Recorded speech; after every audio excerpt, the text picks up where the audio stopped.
Hi, hey, thank you guys for joining us at Chain Reaction, our new podcast here, powered by Konexial, where we talk to industry experts around supply chain logistics and transportation. Today's guest, and she's one of my faves, is Caroline Lyle. She's the founder and chief marketing strategist at Driven Brands, where she helps supply chain technology companies grow from innovative challengers to recognized market leaders.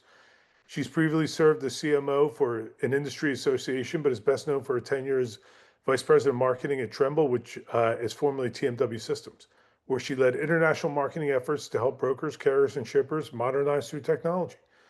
This is not Caroline's first rodeo in entrepreneurship. She founded Torque Marketing Group back in 2013, which also worked with supply chain technology companies on their marketing and business development initiatives. She has been recognized with a 2024 Women in Supply Chain Trailblazers Award, was a top woman to watch in transportation in 2022, and received various marketing recognition in multiple industries. She's widely known for her ability to simplify complexity, unify cross-functional teams, and drive real business growth through modern go-to-market strategies. And that's me being conservative. She really is an outstanding person and an outstanding person to know in this space. So thank you for doing this, Caroline. I really appreciate and welcome. Thank you, Jerry. Thanks so much for having me. I'm so excited to be working with Konexial as a brand ambassador as well. She is a brand ambassador for Konexial and does a great job for us. So, first question, and take a few moments to kind of let us know about this because kind of a big deal. What inspired you to launch Driven Brands after years of working with enterprise teams? Well, going back to the founding of the original firm that you mentioned earlier, Torque Marketing Group back in 2013, I really started that as a result of working in environments where departments, especially sales and marketing, were siloed and often in competition instead of collaboration. It was so frustrating, but also eye-opening. And I realized that when teams can align around a shared strategy, companies scale much faster and healthier. And I say that because when you do have, different departments competing instead of collaborating, it can get a little bit toxic. I hate to use the word, but it's true. Um, so Driven Brands is now an extension of that original idea to help organizations break down those silos and unify their go-to-market approach. And ultimately, this accelerates growth by building, stronger, more collaborative teams. But I'm so fortunate today that all the clients I have on my current roster are collaborative, both with each other and within each other, and with me and my firm. It's been truly a blessing this last few years. Whereas I typically come in, and have to try to get everyone on the same page, everybody seems to be on the same page. And now we're just defining, what our ultimate strategy is in the market. So that's originally why I started it, and I love it still.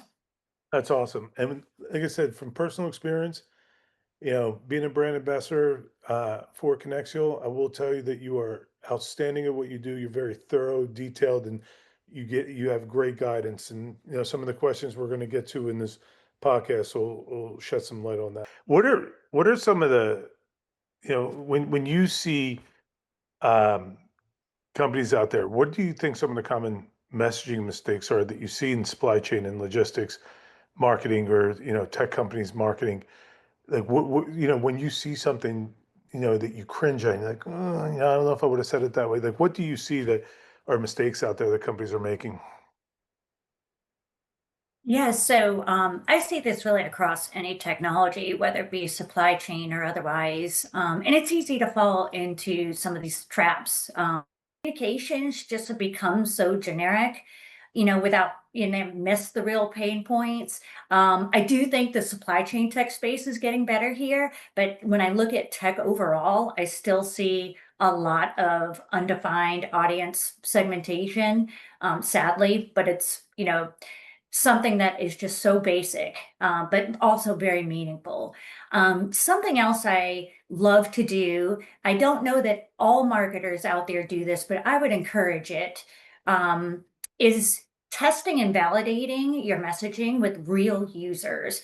So one of the things I've loved to do in my roles, and I have been absolutely blessed by clients and my employers alike, to get out and actually talk to current customers or prospective and get their input on messaging before rolling out new messaging. Um, they actually really enjoy it and appreciate the ask. And it's something that if you don't do it today, it will pay you back in droves. Just take the time to send it to one of your favorite CFOs or CEOs and just say, hey, I'm going out there with this messaging. Does this appeal to you? Does it talk to your pain points? Always so important. Hate to miss that step. If you don't, it can tend to lead to misalignment with what actually resonates, which makes it far less effective. So that's something else I would say. The other thing is inconsistent messaging across teams and channels is real common. I've noticed, without one living messaging playbook for everyone, sales, marketing, product, even leadership, um, teams kind of stray into, conflicting language. And that really does ultimately undermine coherence and then also trust. So I think that's real important to I will tell do. you, I couldn't agree more. We had a real life experience just before we met you, where we did an overhaul brand, messaging and visual things like from consistent logos to colors to messaging. I got to tell you, I didn't realize that when people are talking about the same thing in different ways, how confused people got. Yeah. And I get it. Like you must Yeah. see it all the time and it must just drive you crazy. But I mean, we lived it here and I saw it afterwards. And it's one of those things where you just cringe over the fact of, man, I get why we either may not have won that deal or this customer got upset because the messaging, I'm saying one thing, so and so saying something different, but we think we're saying the same thing, but we're not. Yeah, that's so true. And again, that goes back to why I kind of started my firms to begin with. It's just getting everybody on the same page. We're, have the same vernacular. We speak to product and services the same way. It's so meaningful. And then going back to differentiation, I feel like in tech, it's so easy to get into product depth, but so hard to really sit down and talk about differentiation, right? Focus like a laser on that. The tech market is crowded. Everything, all these messages around technical capabilities, algorithms, integrations, without stating like uniquely what makes those different or maybe the customer outcomes, it just really fails to stand out. For the customer to hear consistent messaging, and like the same vernacular, the same description, the same type of stuff is just wild, you know? I mean, Yeah. you see it, you live it. I do. And I mean, it's like look at the big brands who do it well, and you can see it through and through, like an Apple, right? I mean, just watch how they message, look how they design. Everything is consistent. The CEO's on the stage saying the exact same thing you're going to see in the ads as well as the printed materials when you go in the stores. Like, look at some of the big brands that are doing it well. And there's a reason they're doing it well. That's awesome. And talking about technologies, like when you take a look at technologies like either advanced analytics, which everybody loves analytics, right? Everybody loves their dashboards. And you look at things like AI, which a lot of people all want to get into AI, and some people are confused by it, at the end of the day. When you take a look at your clients who may not be always all that technical, how do you simplify some of these technologies for them to be able to have it solidify in their minds and their use of it and so forth and so on? I love this question. Um, I have been asked this before. Actually, when someone's vetting me and my firm, they ask me this question, and I love it. The key really is translation. So you've always got to start what matters most to the buyer. Let's just take for instance, it could be maintenance costs, could be improving driver retention or eliminating billing errors. And you really got to show how the technology supports that outcome. So let me just give you examples. Instead of saying AI powered fault diagnostics, I might say something like, it helps your techs know what's wrong with the truck before they even open the hood. So you fix the issue faster and avoid downtime, That's right? common. That's common sense, plain English. It makes Right. sense, right? It makes total sense. I do think, as tech providers, we sometimes, want to say, oh my gosh, but it's so great because it's driven by AI. That's great. But ultimately, the customer is buying it because of what it can do. It's not because the AI is in the background. Or instead, like you were mentioning earlier, predictive analytics, I'd say, something around, yeah, maybe we help you spot costly breakdowns before they happen, like seeing the check engine light 3 days early, something like that, right? So predictive analytics can mean anything. So you've got to get in better at translating what it actually means to the buyer. So job specific language ties directly to their day-to-day challenges. Um, Here's one I've often used, like real world analogies, like comparing a system to Waze for fleets or TurboTax for load planning. So they immediately get the aha, without needing a technical background. And again, some of our buyers are not technical. If you think about it, even you at Conexial, I mean, we're talking to CEOs, CFOs, they're not necessarily technical. They are So we not. got to get it down to what is meaningful to them. It's sometimes, and this leads into my next question about, um, what's the difference between like really a product company and a category leader in the space? But sometimes, you want to be able to talk about predictive analytics. You want to be able to talk about, what we always talk about our geo operations platform. But it's important to explain the actual message behind it. Like, what does that actually mean, right? Right. And Yeah. just like what you said, I mean, the fancy words sound amazing, right? But if they're not defined, they could be thinking you're saying this when you're actually saying this, and Right. there's a disconnect there. It goes back to what we were talking about earlier with the messaging. But what do you think separates a product company from a category leader? I mean, we talked about category leaders in the space, right? And you've worked for some great category leaders in the space and represented some great category leaders. But there are great product companies too that aren't category leaders. So what do you think the difference is that keeps one a product company and makes one a category leader? And Mastery might be a great example of this because they have gone from you know a company to like a really big company now. Yeah. Well, before I jump into that, I was going to say, because you made me think of some great ideas for what we were just talking about, but think about stories over specs, customer use cases, before and after snapshots, instead of dashboards and models, visualize the win for them, sometimes sketching a before and after diagram showing workflow improvements and things like that. So think about that, when you're trying to take highly technical subjects, and position them toward your C-suite or people who are non-technical. So now I'll bounce back to your question.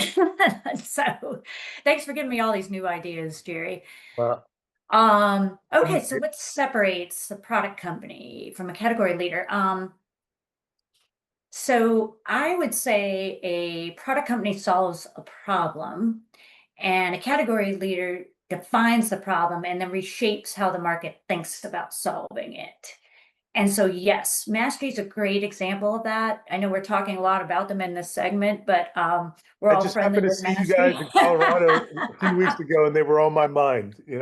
Yeah, well, that's great. Yeah, so they're a great example of this actually, because yeah, they solve a problem, but they found a new and unique way of solving it, by having a single screen, a single platform for brokers, carriers, and shippers to work within, removing all the friction from integrated systems or patch systems or portals. So they actually kind of came in and defined what the problem was and that what that friction was and built a solution around it. So they're a great example of a category leader. And they're, You guys are as they- well.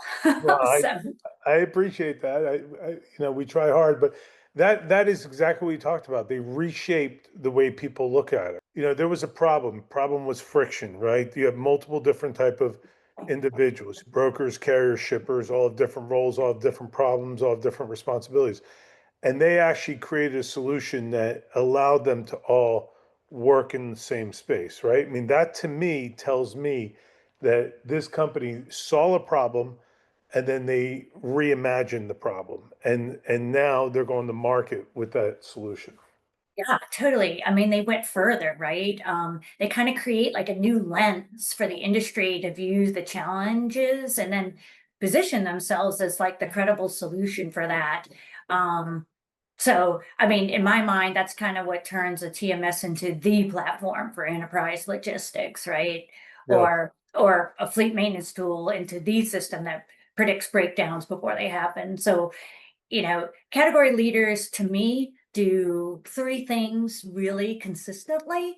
They build a narrative. They don't just say what the tech does, they evangelize like why it matters now.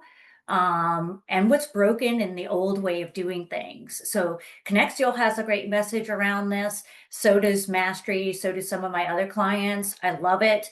It's challenging the old way of thinking. And sometimes people will say, you can try that, but it's probably not going to work. And then we try it and it works. And they're like, wow, you figured it out. And I think that's so important. I also think these category leaders, they kind of elevate the conversation. They stop talking about features, which is so maddening. It's about transformation. I mean, they talk about margins and risk and strategy and scalability, and the boardroom listens to that. You know what I mean? The features just blow right over the boardroom.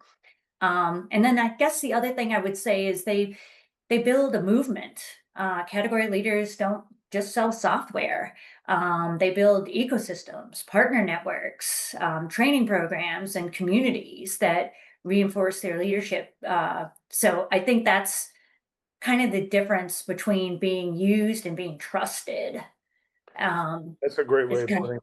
You know, yeah, one company that comes to mind that's outside of our space, maybe, mostly Salesforce, right? They have a following, they built an ecosystem, everybody right. plugs into them and they're a market leader and it's really amazing to hear that because it's easy to say that stuff. It's not easy to deploy that stuff or to make it happen, but if you can get there, that's a great feeling. So, Yep. That a makes you a category leader for sure. couple of things that are interesting. So you started in financial marketing, or at least you have financial marketing in your background. Mhm. Um, and now freight, logistics, supply chain, transportation. So how did your early work in financial marketing shape your leadership in the space that you play in now? Yeah, I'm really glad I started off in finance first because the beginning of my career was way back in the early 90s in finance. And it was extremely difficult back then. Marketing was kind of the new frontier. I mean, think about it. The internet was just coming online. But let me say that early in my career, in finance specifically, I was fortunate to have mentors who gave me a seat at the table. They encouraged me to take risks, test ideas, and also to contribute to strategic decisions. And that really wasn't common at the time, especially in a male dominated industry like finance, and certainly not back in the early 90s, right? I mean, it just No. wasn't a thing for marketing to be at the table necessarily. But what it did teach me was to lead with confidence. Even if I was the only woman in the room or if I was the only marketing person in the room. Um, and so, how that experience really shaped how I've led in freight and logistics is I kind of learned to be clear and prepared and to kind of lead with substance. It showed me also the value of staying curious. And this is something I would say to anybody. My mentors were students of their industries, and that inspired me to do the same. So not only do I love marketing and I know my craft, I really love the industry and do my very best to stay as curious as I can to learn from everybody in the industry. Um, I would say too, they inspired me to also dig deeper in my craft, to always be on top of my craft. I came to understand not just how to market, but how leaders think. financially and strategically. And that's been key to every role I've had since. So, as marketers, we have to keep thinking, okay, money spent, what does that mean to the CEO and the CFO? We've got to be able to show them how we've impacted a return on that money, how to think strategically to get the different results that we need to be profitable. So, I guess all in all, I would say that's kind of how it's formed how I think and what I do in my current day. I would think that it was a big bonus for you, like to you would understand, finance specific, a lot of money talk, a lot of ROI talk, a lot of calculations, and then to come to, non-finance led, but more process led, but still all those things probably play a big role for you day to day. It really does. And I will tell you, even though branding is a big thing in marketing, and anyone who's worked with me knows that I have a love-hate relationship with brand. Yes, you have to do it in marketing. But because I was raised in the financial realm, everything's about the ROI. What are we getting back? What are we getting back? And so I have to pull myself, into the brand sphere a lot of the time. I will say we do it, at Driven Brands. We absolutely do it, and it's definitely important. But just like all my clients, I'm just as concerned about the money spent and what we're getting back. I am a witness to that, so I agree with you. So, two final questions here. All right. Let me give you this one here. When you look across your entire career, all 5 years, what impact do you hope to be remembered for? Like you've done a lot of cool stuff, and you are a diverse individual, sophisticated, experienced. So, what would you like people to be like? Oh yeah, Caroline Lyle. Like, let me tell you this about her. Yeah, I would say, wow, this is another one where you're making me dig deep. Um, I want to be remembered for way more than building great campaigns or hitting growth targets, even though for my clients, in the current day, I want them to see and feel that. But I really want them to say that I really cared about the industry and about the people in it. Um, that I was really good at bringing clarity to complex problems. And I didn't just teach tactics, but helped others learn how to navigate the supply chain world with a little bit more curiosity, like I mentioned before. Um, I've spent a lot of time in this career because of or in this space, excuse me, not career, but this space, because I believe in its purpose. It's not always glamorous, but it moves the world. And I've always felt a sense of responsibility to elevate how we tell that story. But more than anything, I just want to be remembered as someone who paid it forward, who mentored marketers, salespeople, and product teams, not to just execute, but to lead. Um, and not just to do, but to think. If I've helped someone find their voice and build their confidence or see their own potential, then that's the impact that matters most to me. It's funny. A lot of people talk about paying it forward, and again, I've gotten to know you a little bit, and I am an example of having seen that in you personally. So a lot of people say a lot of words. You say a lot of words that are real and that I've personally witnessed. So I can definitely vouch for you on that. So this is a fun question I'd like to end everything with. So there are a lot of people that'll meet you for the first time. There are a lot of people that actually will see this and know you. What is something that most people would never know about you? Like what is one of those things that most people would never know about you unless you told them about yourself? Oh, I don't know. I mean, most people know I'm super competitive.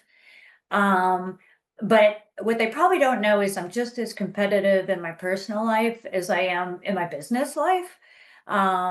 So I never do anything at like 10%. It's always 110%.